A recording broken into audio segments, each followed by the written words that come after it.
Welcome to Up Level, Real Health, Real Talk with Dr. Jenna Blasi. I'm Dr. Jenna. I spent years crafting ways to help women thrive, and I want to help you do the same. On this podcast, we dive deep into health at every level, focusing on the mind, the body, and the spirit. This is where real conversations meet transformational wellness. We'll be talking about all the things that truly matter, from nutrition and fitness to lifestyle, mindset, and personal development. Plus, the real deal on managing stress and navigating menopause. So if you're ready to elevate your health journey with authentic, transformative insights, you're in the right place. Let's get started.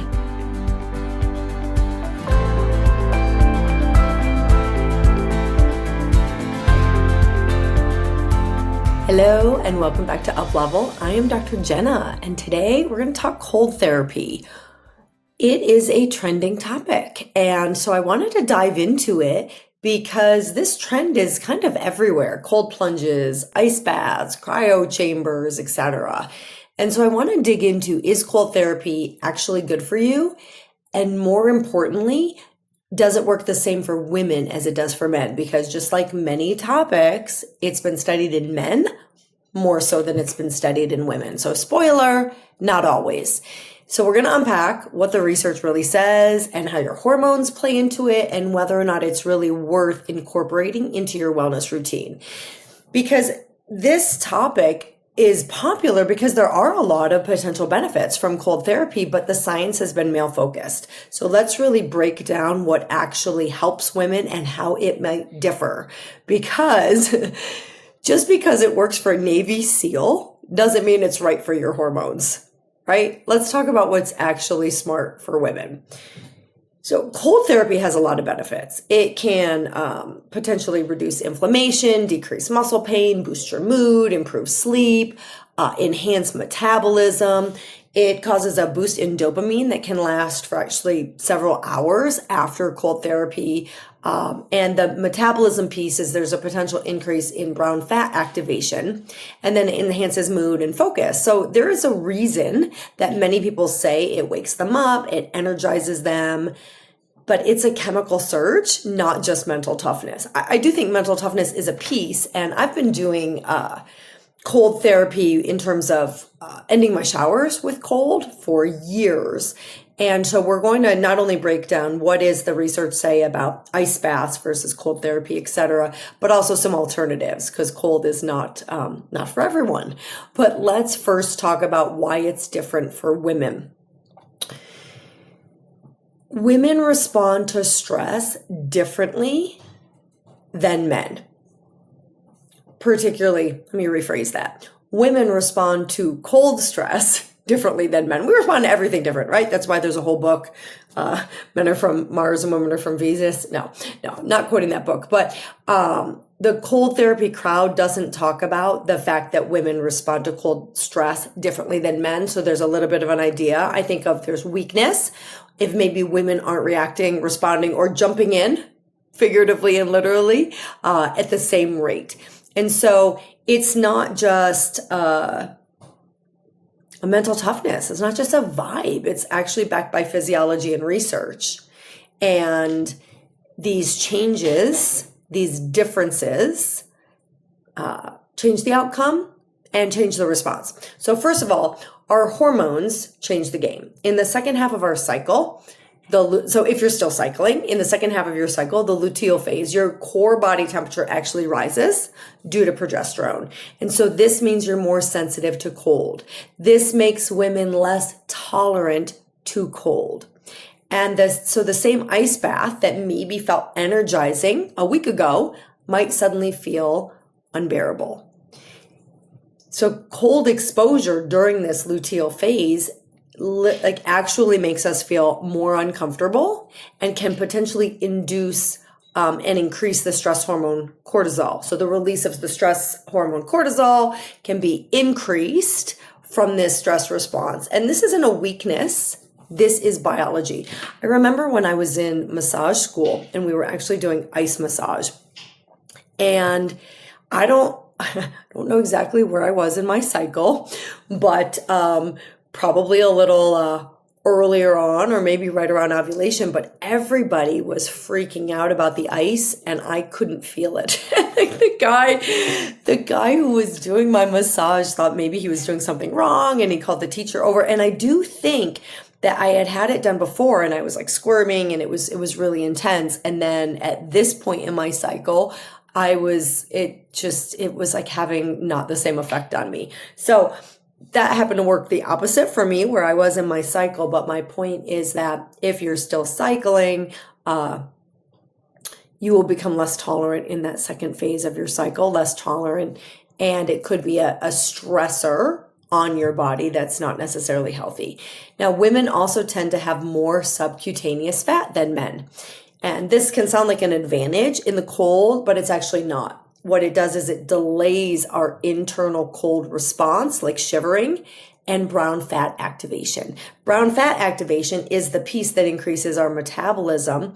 And so we're not activating the brown fat in the same way. So we're not necessarily getting the same metabolic or adaptive benefit from the same dose of cold. And then on top of that, women don't vasoconstrict the same way that men do, meaning that we don't redirect blood to preserve core heat as efficiently as men. What does that mean for you? It means as women, we can actually feel colder, faster, and longer. Again, not mental, measurable. Now, we can all have mental toughness. And does this benefit us sometimes? Absolutely. But at what cost? I think back to when I was in my 20s. Now, again, this changes a bit in midlife, but when I was in my 20s, I went to these hot springs that were, this was in Strawberry Springs, Colorado. And next to the hot springs, there was glacial runoff. So cold, cold water. Now, this is something I'm going to bring up a little bit later, but when you do heat first, that can also change the response. But I remember I did the hot springs and then I jumped over into the cold plunge and I was all about mental toughness. I didn't know anything about physiology or like if this was good for me or whatever. I was just remember thinking as I sat there in the water, trying to control my breath because it was super cold. And I remember thinking, someday I might be in Alaska and I might fall out of a boat and I need to know how to survive for just a little bit longer. So I was playing these sort of mental toughness games with myself. I've done that naturally. I guess that's what makes me a little odd and why I got into this profession. I've done that naturally for years. And then, I was in there for long enough because most people jump in, scream, and jump out because this was happening before the whole ice bucket, ice bath trend began. And so, most people weren't doing this as a therapy back then. So the people in the hot springs were starting to look at me because I was in there for longer than most people were. And I was just breathing and trying to control. Now, I was at a different phase of life. It's a little different in midlife, which we'll talk about. What I will tell you just as a N=1 is just about me is I went into that weekend and I remember I was broken out, like my skin was broken out, had some acne. I was feeling kind of tired and I was doing hot and cold. And at the end of the weekend, like my skin was completely cleared up. I was glowing, I was vibrant, and I was energized. So let me preface all of this by saying that there are benefits here, but they don't have to be extreme like what I did. And in fact, for women, it's often in a much smaller range, shorter time duration, and less cold, which I'll get into here in a little bit. That is what's needed to not stress the system.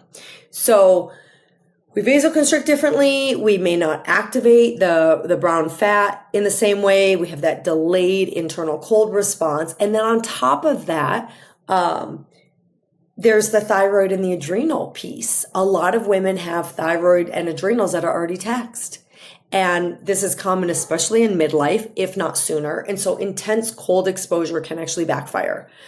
It can spike norepinephrine and cortisol, but that can be too much if you're already stressed or you're underslept or you're underfueled.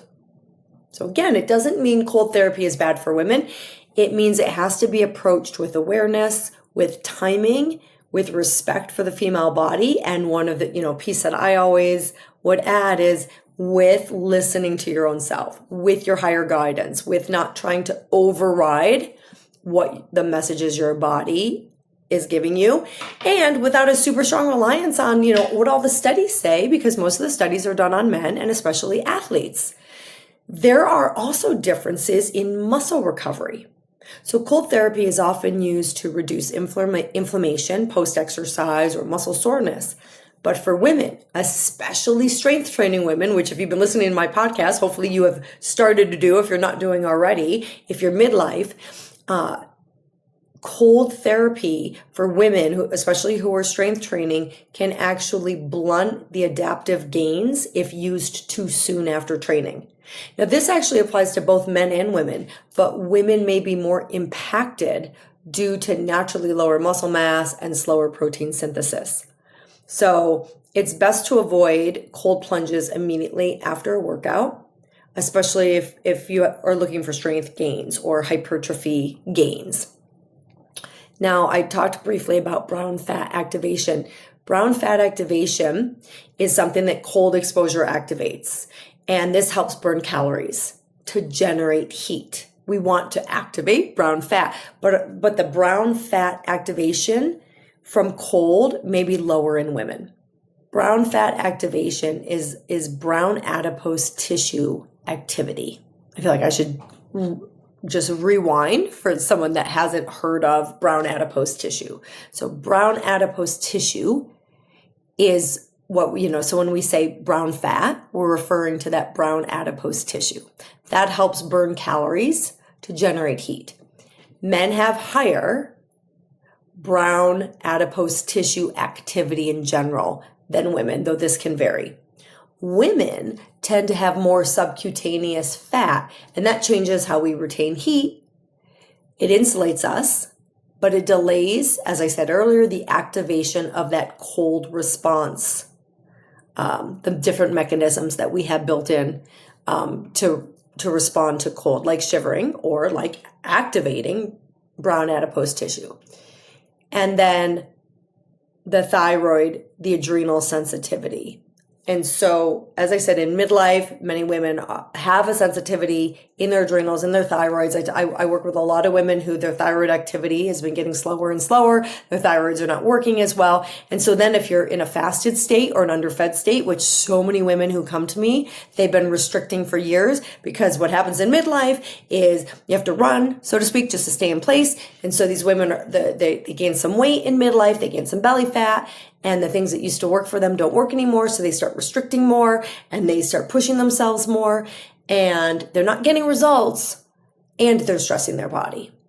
Just like, fasting. Fasting doesn't have the same effects on women as it does on men. So if you're already underfed, you're already in a fasting state, and then you have cold exposure and you're increasing your cortisol, this could have adverse effects on your thyroid, adverse effects on your adrenal. And we are, as women, more prone to thyroid suppression. And we're more prone to adrenal dysregulation when we're under stress, which is why more women are hypothyroid, that we respond to stress differently. And this makes cold therapy riskier if you're already dealing with these things, if you're already dealing with hypothyroidism. Cold can stress this system. If you're already dealing with adrenal dysfunction or overtraining or underfueling. And then there's hormonal fluctuations, like we talked about, the luteal phase can increase the stress response. So there's a higher risk of overdoing it if you're already dealing with adrenal burnout, undereating, etc. So what feels like a boost for one person could push another person into fatigue. So the context matters, especially for women in midlife. Which really brings us to the question of, is it worth it? Right? You might be wondering at this point, well, shoot, is it worth it? Cold therapy can absolutely be beneficial, but it has to be individualized.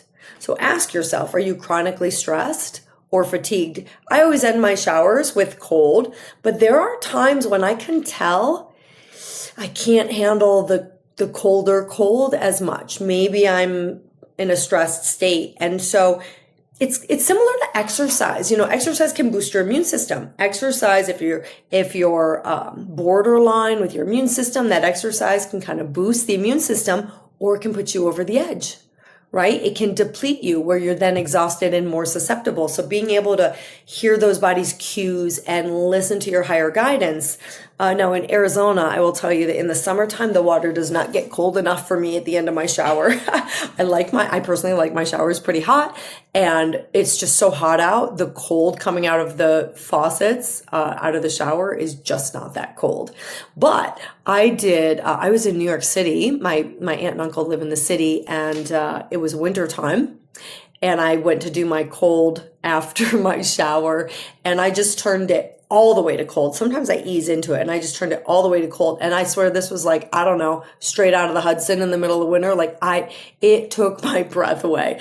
I mean, that cold hit my body and I literally couldn't breathe. I was like, in the shower. So again, know where you are, know the level of cold that's coming out of your pipes if you're doing the shower version.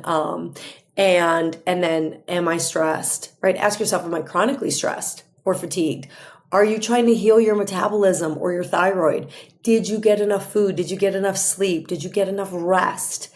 These may all factor in if you're trying to incorporate this with some kind of regularity into your routine that might make you adjust it based on what you're experiencing. So if you're already, for example, running on fumes, jumping into an ice bath may not be the reset that you think it is. It might actually just be another stress that your body can't afford.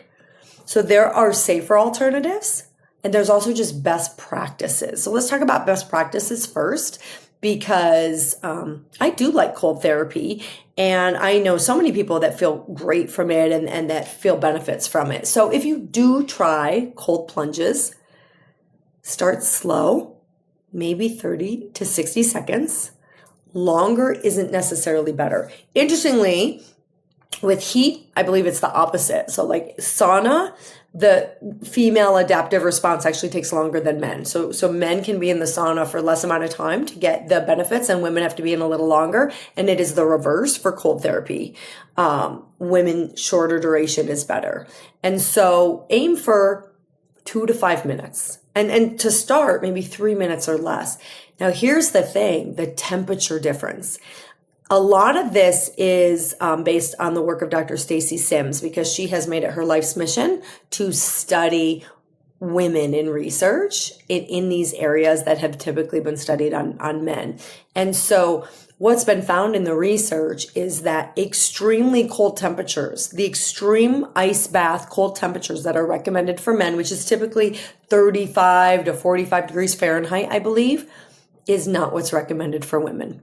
For women, 50 to 60 degrees Fahrenheit is the sweet spot. So around 55 degrees Fahrenheit is the ideal temperature for women for cold therapy. That's a big difference, right? I don't have the Celsius numbers. I don't have that conversion in my head, but since I don't know if most of my listeners are in the US, but I think, let me see if I think that the ice therapy is like 1 degree Celsius or negative 1 degree Celsius or something. And then for women, that would be like 15. I think that's the conversion. But speaking in Fahrenheit, around 55 degrees, so between 50 and 60, there's a very big difference. You don't need an ice bath to get the benefits.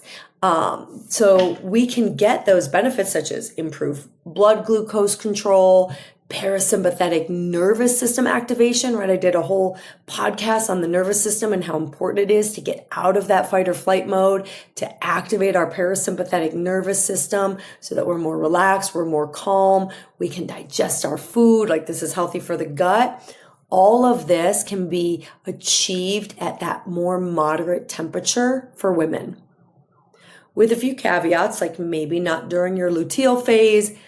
Don't do it when you're fasted or underslept, and monitor your energy levels afterwards. You should feel better.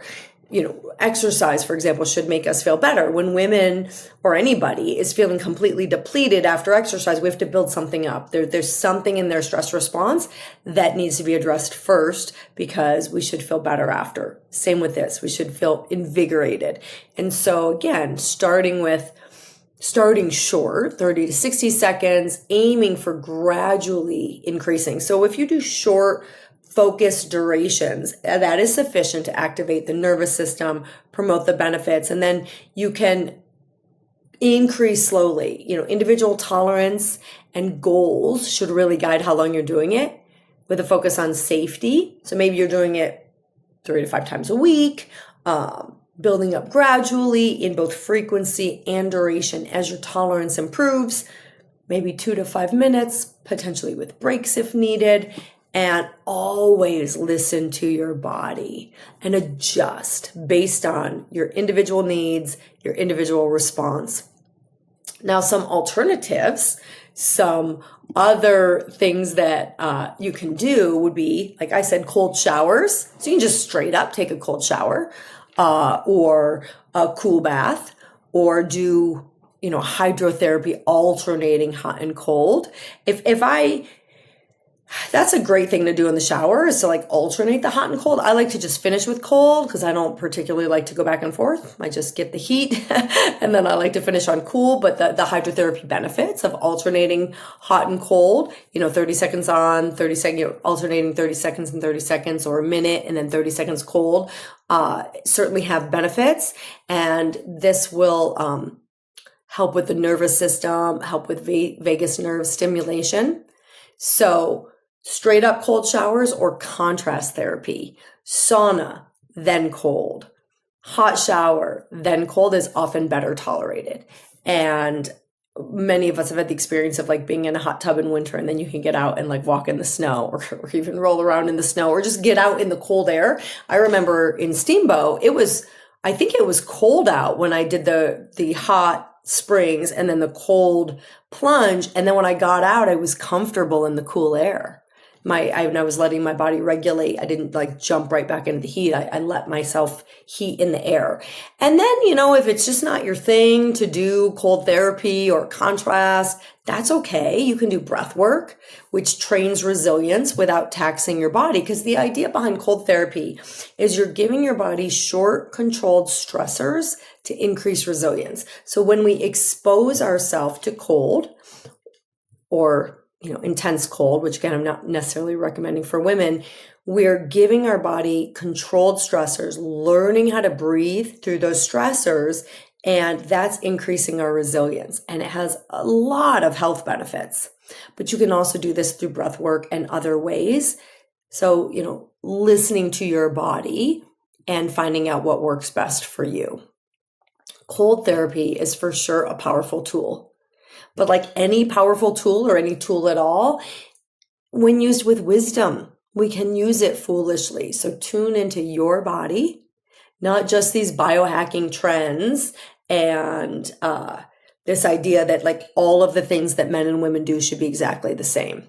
All right. So to kind of recap with maybe some key takeaways for women in particular, cold therapy absolutely can be beneficial, but context matters.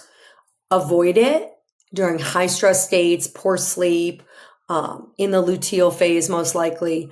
Don't use right after strength training if you're looking for those muscle gains, and alternatives like contrast therapy, cold showers, or vagus nerve stimulating techniques.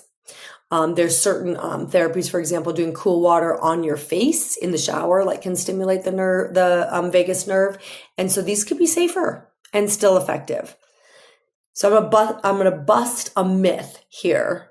I think sometimes we feel that we have to suffer to be healthy, especially in midlife. Got to keep working so hard. No, this is a myth. You don't need to suffer to be healthy. You don't need to eat kale drink kale juice. I don't know what I'm saying, that you think is disgusting. Like, we don't have to suffer to be healthy, especially in midlife. So what I love to help people do, that I work with in our programs, is find that sustainable piece where you're enjoying your life, you're finding your joy, you're living your life, and you're feeling great. But it's not about super restrictive diets or suffering or just trying harder. How many of you are just trying harder and harder and harder? You're not getting better results, and you're kind of miserable in the process. It doesn't have to be that way. It absolutely doesn't have to be that way. And I would say the opposite. Let it become more effortless. Get the right tools, get the right strategies, trust yourself, trust your guidance, trust your body, and find that balance. Like, eating healthy is not some miserable fate. Like, many people think, well, I can't just eat lettuce and carrots. Like, nobody can. I mean, I don't know, maybe the supermodels who are starving themselves, but that's not healthy and nobody wants to do that. Okay. So you are not weak for being more sensitive to stress. You're wise when you listen to your body's signals. All right. I'll repeat what I said in the beginning. Just because it works for a Navy SEAL doesn't mean it's right for your hormones. Doesn't mean it's what you should be doing. All right. That's why I wanted to talk about what's actually smart for women. And I think if I were to just distill this down, trust yourself. All right. When I jumped into that cold plunge and steamboat in that glacier water, it felt good. It really did. It felt invigorating. It was exciting to me to try to manage that level of stress. And I would maybe do it again, even though I'm in midlife. But I would certainly listen to my body about it.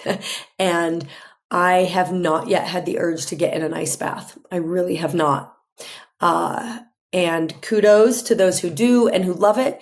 But I think it's my guidance going, you know what? The way I end my showers with as cold as I can manage, that feels really good to me. And that feels invigorating. And I see the benefits on my skin and my energy. So always trust yourself.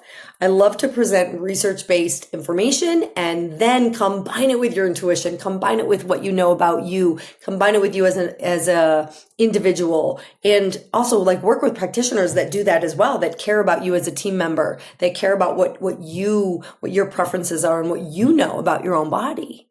All right. So thank you so much for joining me. If this opened your eyes, share it with a friend who's been curious about cold plunges or someone who's feeling burned out from trying every trend that's out there. We are actually doing a cold therapy challenge with our members, and we're making it fun, and we're explaining these differences and, having like fun raffles and giveaways and stuff, because it can be fun to try something new when it resonates with you, right? Is it just, fear, like, ooh, or is it our body saying, hey, this is not what my body needs? So always listen. Follow us on social media so you can be a part of these fun challenges when we do them, for the public and not just for our members. And like I said, share this with someone that you think would benefit from it. And stay tuned next week. We're going to have a powerful conversation on brain fog, focus, and getting some mental clarity and generalized clarity back into your life. So thanks again. Love this time. So grateful for those of you show up and listen, and we will see you next time. Thank you for joining me on this episode of Up Level, Real Health, Real Talk. I hope today's conversation inspired you to take the next step in your health journey, one that nourishes not just your body, but your mind and spirit as well. Don't forget to subscribe so you never miss an episode. And if you found value in today's episode, please leave a review. Until next time, keep learning, keep growing, and keep thriving. And remember, true wellness is a journey, and you are on the right path.